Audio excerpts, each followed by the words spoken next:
Hello everyone. श्राद्ध या पितृपक्ष के बारे में तो हम सभी जानते हैं कि ये क्यों मनाए जाते हैं, लेकिन क्या कभी आपने श्राद्ध पर्व की कहानी सुनी है? शायद ही आपको पता होगी। आज हम आपको श्राद्ध पर्व की कथा बताने जा रहे हैं। राधे राधे दोस्तों, स्वागत है आपका मेरे चैनल पर नए हैं तो प्लीज़ चैनल को सब्सक्राइब कर लीजिएगा। वीडियो पसंद आएगा तो एक छोटा सा लाइक ज़रूर करिएगा। तो चलिए वीडियो को शुरू करते हैं। पितृपक्ष की पौराणिक कथा के अनुसार जोगे तथा भोगे दो भाई थे। दोनों अलग अलग रहते थे। जोगे धनी था और भोगे निर्धन था। दोनों में परस्पर बड़ा प्रेम था, लेकिन जोगे की पत्नी को धन का अभिमान था, किंतु भोगे की पत्नी बड़ी सरल हृदय थी। पितृपक्ष आने पर जोगे की पत्नी ने उससे पितरों का श्राद्ध करने के लिए कहा, तो जोगे इसे व्यर्थ का कार्य समझकर टालने की चेष्टा करने लगा। किंतु उसकी पत्नी समझती थी यदि हम ऐसा नहीं करेंगे तो लोग बातें बनाएंगे।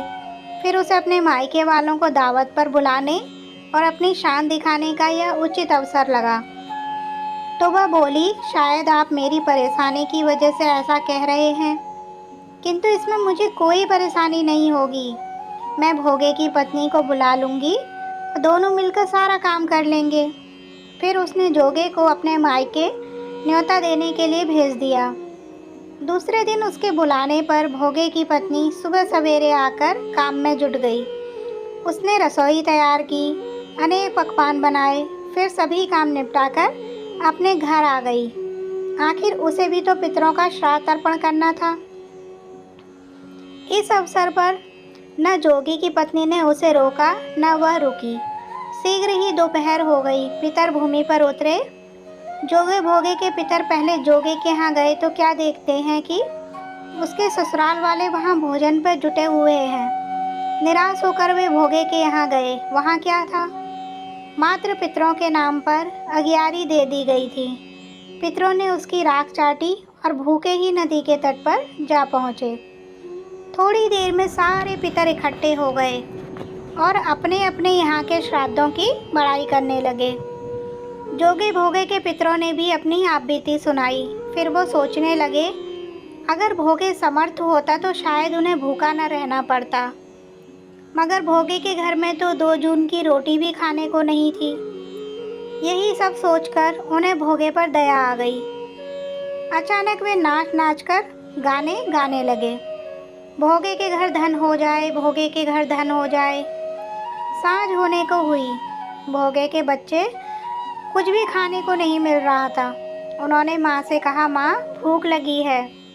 तब उन्हें टालने की गरज से भोगे की पत्नी ने कहा, जाओ आंगन में औंधी रखी हुई है, उसे जाकर खोल लो और जो कुछ मिले बांट कर खा लेना। बच्चे वहाँ पहुँचे तो क्या देखते हैं कि औंधी मोहरों से भरी पड़ी है। वे दौड़े दौड़े माँ के पास पहुँचे और उसे सारी बातें बताई। आंगन में आकर भोगे की पत्नी ने जब यह सब कुछ देखा तो वो भी हैरान रह गई। इस प्रकार भोगे भी धनी हो गया, मगर धन पाकर वह घमंडी नहीं हुआ। दूसरे साल का पितृपक्ष आया। श्राद्ध के दिन भोगे की स्त्री ने 56 प्रकार के व्यंजन बनाए। ब्राह्मणों को बुलाकर श्राद्ध किया, भोजन कराया, दक्षिणा दी।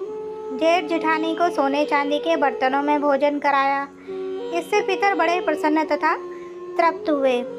तो दोस्तों, ये थी श्राद्ध पितृपक्ष के श्राद्धों की कहानी, जिसे पितृपक्ष में हमें ज़रूर सुननी चाहिए। अगर आपको वीडियो पसंद आई हो तो एक लाइक और शेयर ज़रूर करिएगा। मिलते हैं अपनी अगली वीडियो में। तब तक के लिए राधे राधे।